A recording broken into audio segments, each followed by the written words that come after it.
ahead and get started. So thank you for joining us this afternoon. I'm glad you're here. I'm Cliff Lynch. I am the director of the Coalition for Networked Information, and I'll be briefly introducing this session. This session is one of the synchronous breakouts that's part of our spring 2021 virtual member meeting. I want to note that along with the synchronous project briefing sessions that will be happening this week, we are also making much heavier use than in the past of pre-recorded project briefings, and those are available on demand. We released quite a rich assortment of these yesterday at the opening of the meeting, and I would invite you to browse those as your time and interest allows. I think you'll find some very interesting material in there. Next week, we'll conclude the virtual meeting with a couple of plenary days on Wednesday, Thursday, and Friday. And I hope to see many of you at some of those events as well. This session is being recorded, and we'll join the other recordings and being made publicly available at the end of the member meeting. A couple of mechanical things. We do have a chat. Feel free to use it to make comments, introduce yourself, and the like.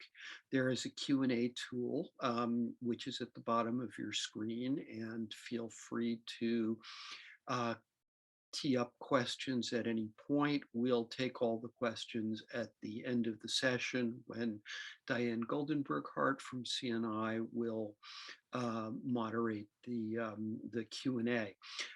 If people want to raise their hands during the Q&A as well, we can take questions and comments by audio if that makes more sense. I would also note that there is closed captioning available. Please avail yourself of that if it's helpful to you. I think those are all the mechanical announcements that I need to make. Let me introduce our speakers, Heather Greer Klein from Samvera and Rosalyn Metz from Emory University. The topic today is one that feels like it's almost thematic among the synchronous briefings, especially because I think this is one of these topics that needs to be discussed as much as simply presented. And that is pathways to sustainability for so many of our projects and programs. There are a lot of issues here. They're not purely financial. They're also organizational. They touch on governance, on priority setting. It's actually, this is never a simple set of questions. And some of you may have seen the synchronous session yesterday where the Digital Curation Network discussed some of their efforts to move from startup grant funding to a genuinely sustainable model. Here we're going to see another look at an effort by some very thoughtful people to grapple with this challenge in a different setting. And with that, I just want to thank Heather and Rosalyn for agreeing to come and get us all up to date on this, to thank everybody for joining us. And I will go away, be quiet, and turn it over to Rosalyn. Thank you, Cliff. Hello, everybody. For those of you that don't know me, my name is Rosalyn Metz, and I am the current chair of Samvera Steering, and I'm also the Associate Dean for Library Technology and Digital Strategies at Emory University here in Atlanta, Georgia. I'll be presenting today alongside my colleague, Heather Greer Klein, who is Samvera's brand new community manager. Before Heather and I get started, I wanted to say a few words about this particular presentation. We know that financial models and open infrastructure in general are a hot topic, as Cliff just explained. Although we are presenting a path forward for Samvera, we want to caution folks who might see this as a one-size-fits-all model. In Elinor Ostrom's Nobel Prize-winning research on governing common pool resources, she tells us that we must wait and see, quote, what individuals will do when they have autonomy to craft their own institutions, unquote.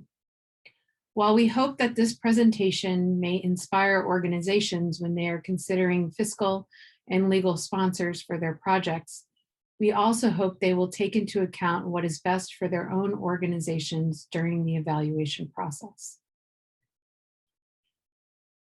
In this presentation, Heather and I will cover the following topics. First, I will provide you with an overview of the Samvera community, including how we ended up needing to evaluate potential fiscal and legal sponsors for the community. Next, Heather will do a deep dive into different financial and legal models we identified during our research and evaluation process. After that, I'll talk about Samvera's process for evaluating and migrating to our new fiscal sponsor, Oasis. And finally, Heather will wrap up with an overview of the foundation as a service model that Oasis provides. So first up is that overview of the Samvera community. Samvera began in 2008 as the Hydra Project, emerging out of discussions between the University of Virginia, University of Hull, Stanford University, and Fedora Commons. There was an early recognition that any output from the project would only work sustainably if it could be built on and further developed by others as well. From the beginning, a key aim was to enable others to join the Hydra Project and to establish a framework for sustaining the community as much as the technology. A formal governance structure was adopted by the initial partners in 2012. In 2015, the partners in the Hydra project attempted to trademark the logo and discovered that Hydra could not be used. The community renamed itself Samvera, an Icelandic term meaning togetherness. Rather than seeing the rebranding work as a setback, the community treated it as an opportunity to reevaluate its aims. Beginning in 2017, a series of working groups was kicked off to develop recommendations for the future of the Samvera community. In March of 2018, the Samvera Governance Working Group delivered its recommendations to partners. The Samvera community and its partners had grown from an initial group of 5 founding partners over a decade ago to a broadly based community of well over 100 adopters with over 30 formally committed partner institutions. During that time, the successful stewardship of Samvera, its applications, and its community was spearheaded by the Samvera Steering Group and Samvera partners.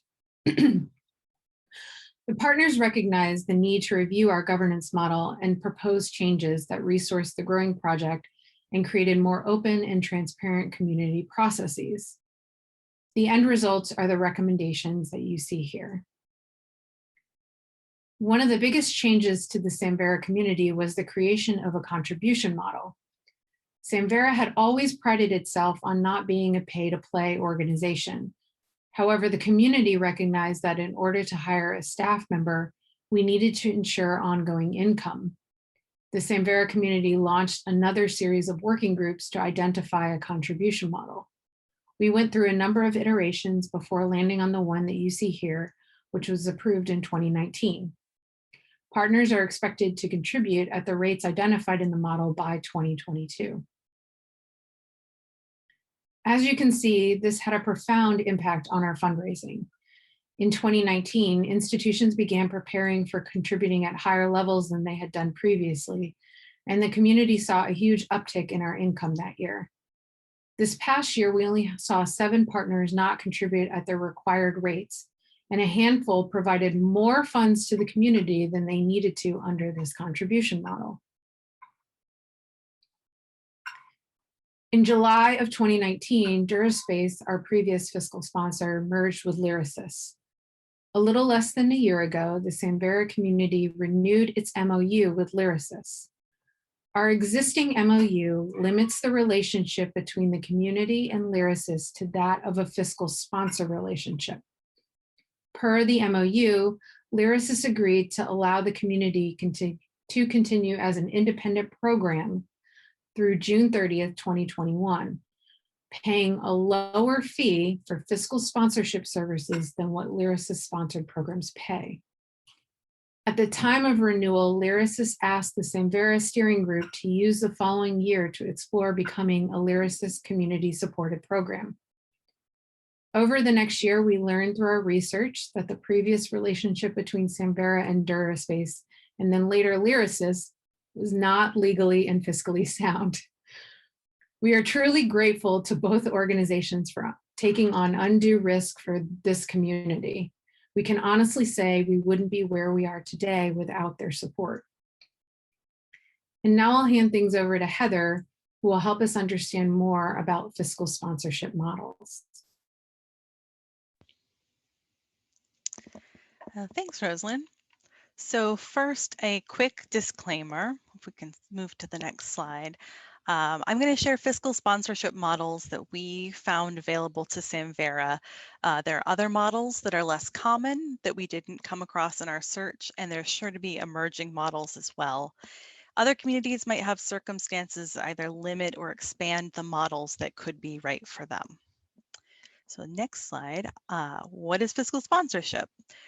Well, I was surprised to learn that fiscal sponsorship is not a recognized legal term. It has no formal legal definition. It's a term used to describe a practice that has a long history of use by nonprofits.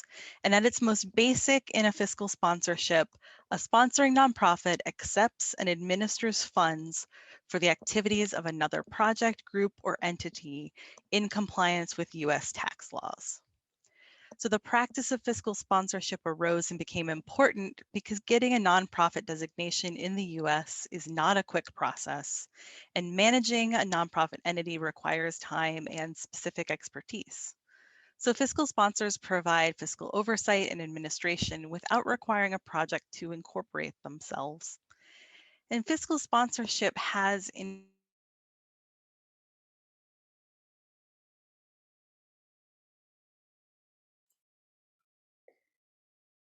I think Heather may have slipped away from us there.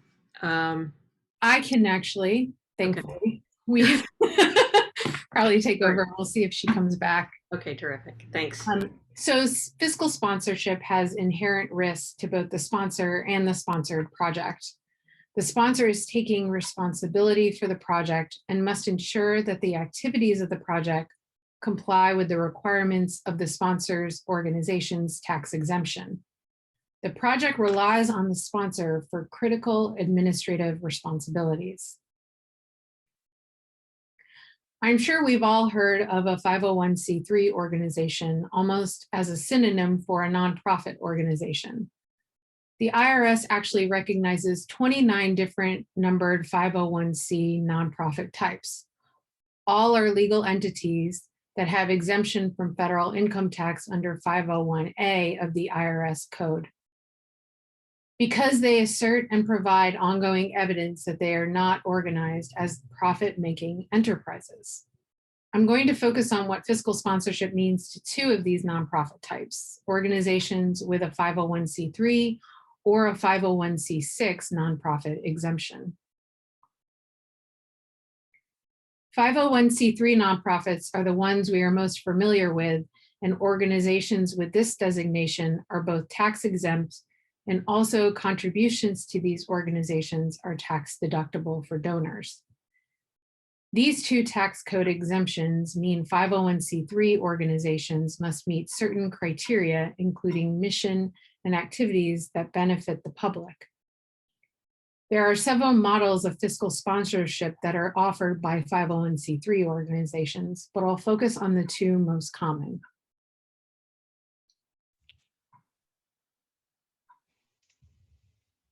Heather, I'm on slide 14, if you would like to take over. I haven't started it yet, but it's there on the screen. Thank you, I appreciate that. Of course, briefly lost electricity. We're having some rain here in the South. All right, so the most common model for a 501c3 doing fiscal sponsorship is the comprehensive model. It's also called Model A. And in the comprehensive model, the party entering into the fiscal sponsorship agreement with the fiscal sponsor is giving up all ownership and control of the project to the sponsor and retaining only the right to enforce, amend, or terminate the agreement and have the project transferred to another qualified fiscal sponsor. So the project can maintain a steering committee to guide activities, but the sponsoring organization has the final say as to how funds are spent.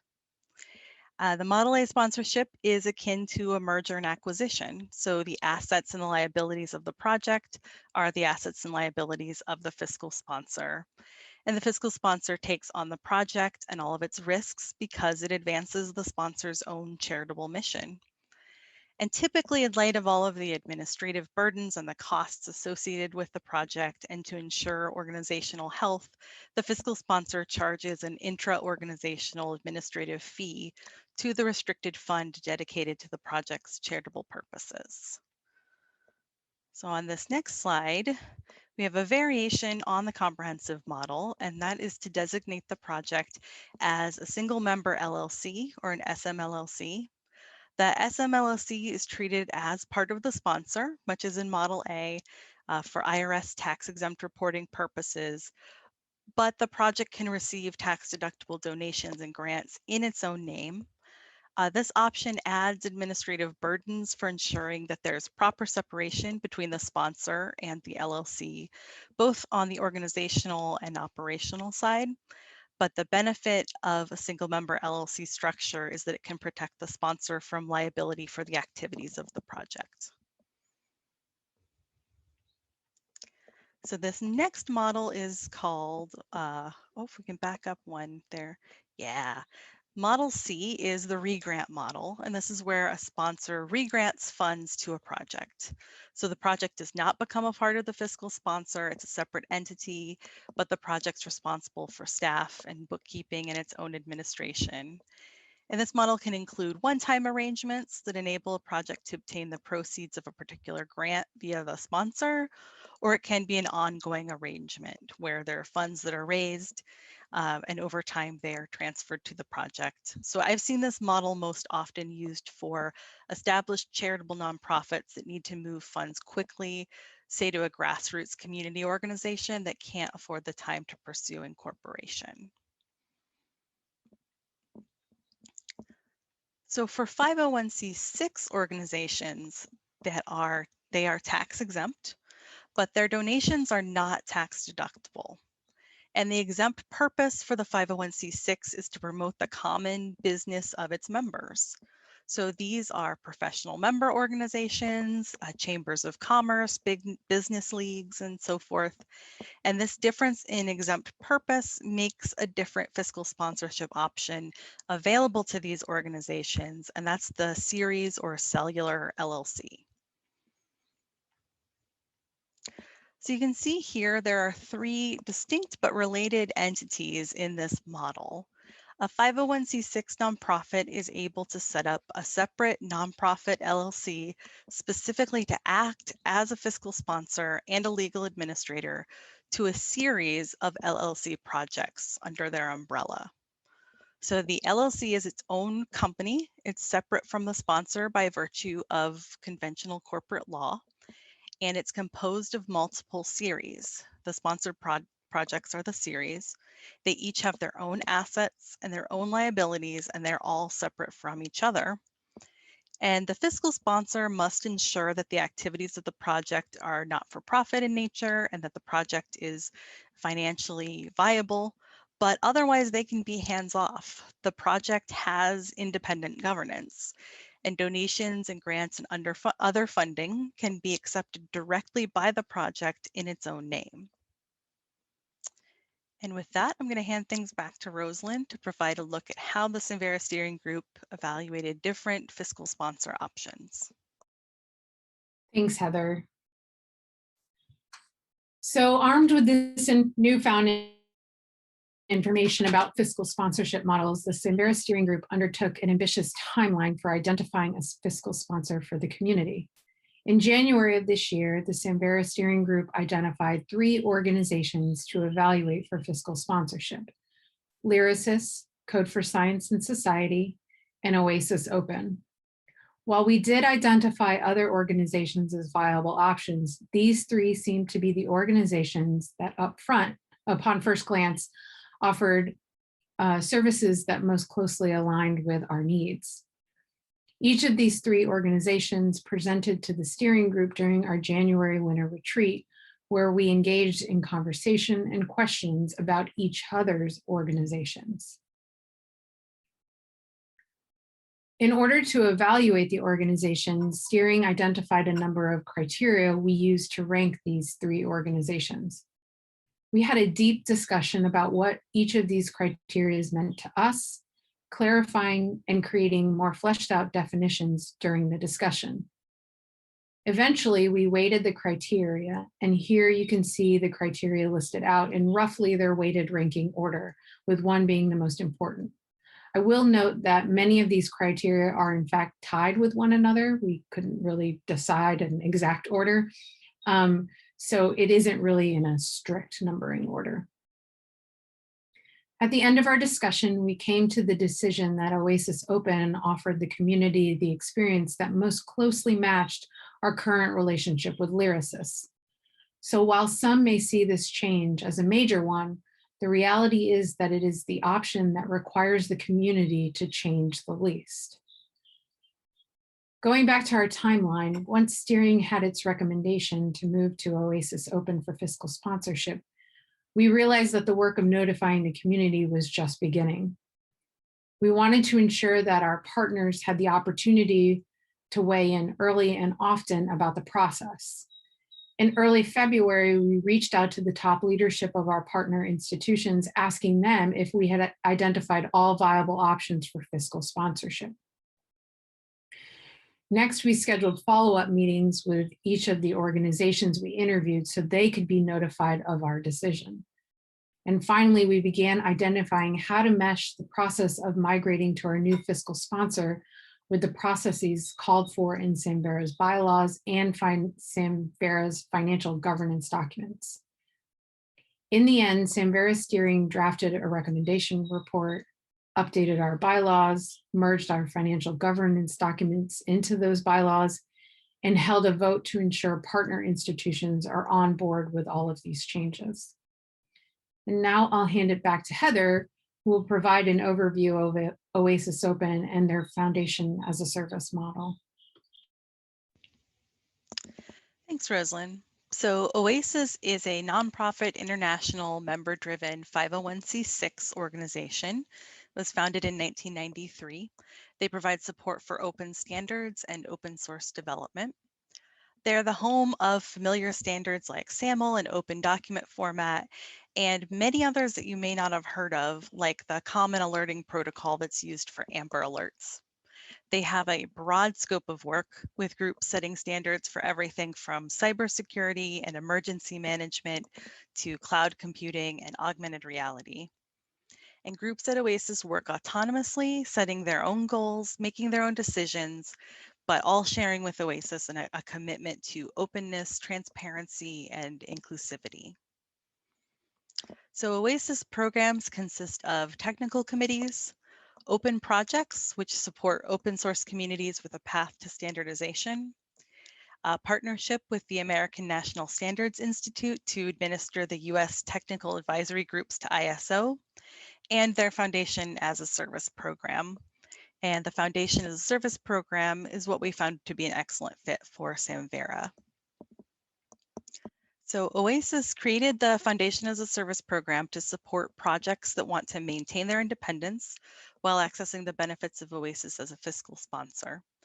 And Microsoft's lawyers suggested the outline of the Series LLC hosting model to Oasis based on their experiences starting the Joint Development Foundation, which supports some collaborative standards work.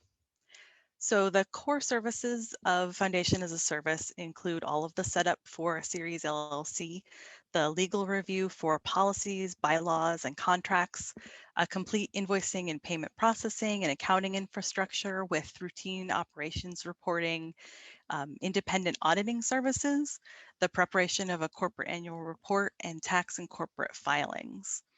And OASIS also offers additional optional services from OASIS staff. And these are for an hourly, very transparent pass-through rate.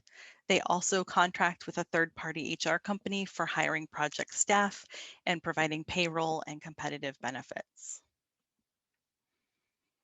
So going back to our timeline, we're now at the point of approvals. So our Samvera partners are just today finishing their voting process to accept proposed changes to our bylaws that were necessary to transition. And we anticipate that the final result will be to accept the bylaw changes and approve the transition. And then the OASIS board is going to vote later this month to accept Samvera as a foundation as a service project. And beginning in April, we expect to work to fully transition our fiscal sponsorship over to OASIS. And while we're in the process of transition, OASIS will be able to accept contributions from our partners and hold them for us so we don't fall behind in our annual fundraising process. And so far, our experience working with OASIS staff has been excellent. They were able to work with us to develop a statement of work very quickly. They've been patient as we worked out our own communications and approval processes. And it's clear that we're benefiting from a well-resourced team that is experienced working with open source software. And in fact, they're used to organizations that are a great deal more complex than our own. And we're learning so much from access to legal expertise that really knows the challenges specific to open source communities. So the bylaws and policy review process has been invaluable. I can't emphasize enough how helpful it's been to have access to an attorney who can answer questions quickly and suggest clear language for our bylaws and offer us advice and options based on best practices and the experiences of similar projects.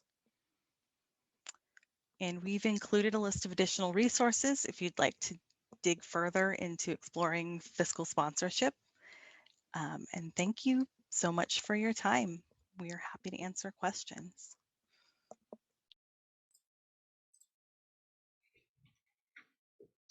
Thank you so much, Rosie and Heather. Interesting to hear about the fruits of your research and your proposals for sustaining this community. And at this time, the floor is now open for questions. So if you have a question or a comment, please type it into the Q&A box, or feel free to use the chat box for comments, and we can address those questions here. Give folks a little bit of time to share their questions with us.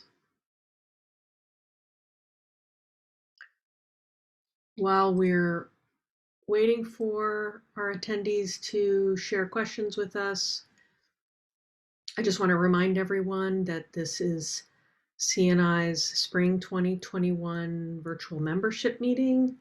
We're in day 2 of our project briefings. We'll have one more project briefing this afternoon on Project Komodo, and we hope that you will join us for that session.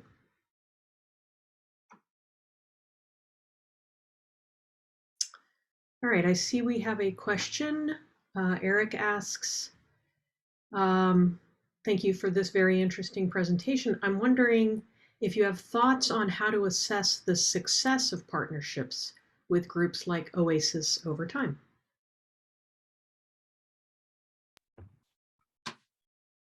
That's a great question. I think from my perspective, and of course, I'd love to hear Heather's perspective too. But I think for us, the success will really be in whether or not they are able to fill gaps that we identify over time. I think that's one of the things that we've sort of been able to benefit from in the past is filling those gaps by knowing people within the library community. But one of the things that OASIS opens us up to is the rest of the open source community, and some of the things that they know and understand that we just don't, right? Because we're librarians, we know a lot about libraries. So I'm interested to sort of see things that we have before maybe heard about through word of mouth. Now it feels like we'll have somebody that we can go to ask for that help. I think you're also raising a good point. You'll note that in the governance recommendations, we did assess our governance changes in after a couple of years of living under those governance changes. And a thing I'm now thinking of is that perhaps we should do the same thing for OASIS after a couple of years, see how things are going, and decide then, is this working for us? I would imagine that it will be, but you never know. Heather, do you have any thoughts? Yeah, I think those are all great points. I also think particularly in this first year, just generally how those core services are delivered, how timely is the reporting, what's it like to work with them to set our budget. So these are all sort of things we'll, I think, discover in the first year, to make sure that those core basic legal and fiscal needs are being met. I think the other thing too is the good thing about this model is it gives us freedom to leave. That we're not, whereas some of the Model A models were sort of tied to the organization, where with this model, we're much more free to leave if we wanted to go off and actually create an even larger organization, which I'm not suggesting we will. But if we wanted to do that, we could actually do that. So it does give us the ability to grow significantly over time if that is what happens, if I'm being optimistic. Thank you. Thanks for the question, and thanks for the response there. We have another question in the queue now. Were the OASIS fee structures shared up front as part of your initial dialogue? And was your community open to moving beyond the regular foundations within our space? So I can say yes, the fee structure was very much upfront in our first conversation with OASIS. It's actually a pretty simple and straightforward structure. And the other part of the question, I think there was a lot of curiosity around something new in our community, but I think it was mostly interest in seeing sort of a new option and a new model that helped us maintain governance independence. That was I think pretty exciting. Yeah, we did talk about whether or not we had concerns that they weren't cognizant of the higher education space. But for us, and the way that Samvera is structured is we actually operate a little bit different than some of the other projects in the higher education space. Many of those projects are projects with one piece of software underneath them, right? And Samvera isn't one piece of software. It's a community with lots of different software underneath it. We have Hyrax, we have Haiku, we have Avalon, then we have components that make up our stack, and those get used by some people who are part of the community that don't use Avalon or Haiku or Hyrax. So in some respects, we felt slightly different than some of the other spaces or some of the other technologies in the higher education space, but at the same time, we recognize that there's so much to learn from open source projects outside of the higher education space that this presented a really great opportunity to do that learning. And Oasis is excited to learn from us and to sort of extend their support and expertise further into a segment of the open source software world that they hadn't previously served. So they've been really curious to learn more about how our projects work and what the needs are. Well, that's an interesting angle. Yeah. Well, thank you for the question. And we have another question now. Do you think the fiscal sponsorship has made a tangible difference to Samvera partner institutions? And have you perceived any immediate impact? I think I would say fiscal sponsorship has made a tangible impact because through fiscal sponsorship and through the funding that has come from our partner institutions, we've been able to hire Heather. And I would argue, at least for me, having Heather has been an amazing impact on the community.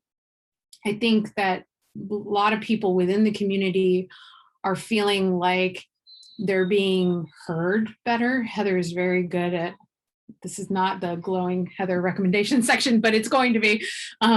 Heather, they feel like Heather is really there to listen and to help them. She does a really great job of making everybody feel heard and valued. And I think in some respects, we would never have been able to do that without fiscal sponsors. And I mean all of them, right? So Oasis is just one in a series. Duraspace sort of took that first risk, and Lyrasis was willing to continue taking that risk for us.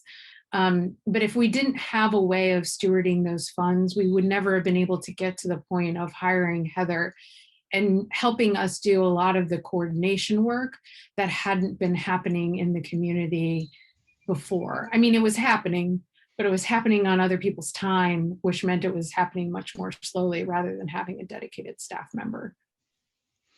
And I anticipate that this transition to Oasis is actually going to have very minimal impact on partners and adapters. I mean, they'll be sending the check to a different place for donations, but compared to some of the other models we could have undertaken, which have a much greater impact on what sort of leadership could mean, and if we were moving to a completely different structure, that would have a much bigger impact on partners than this particular move.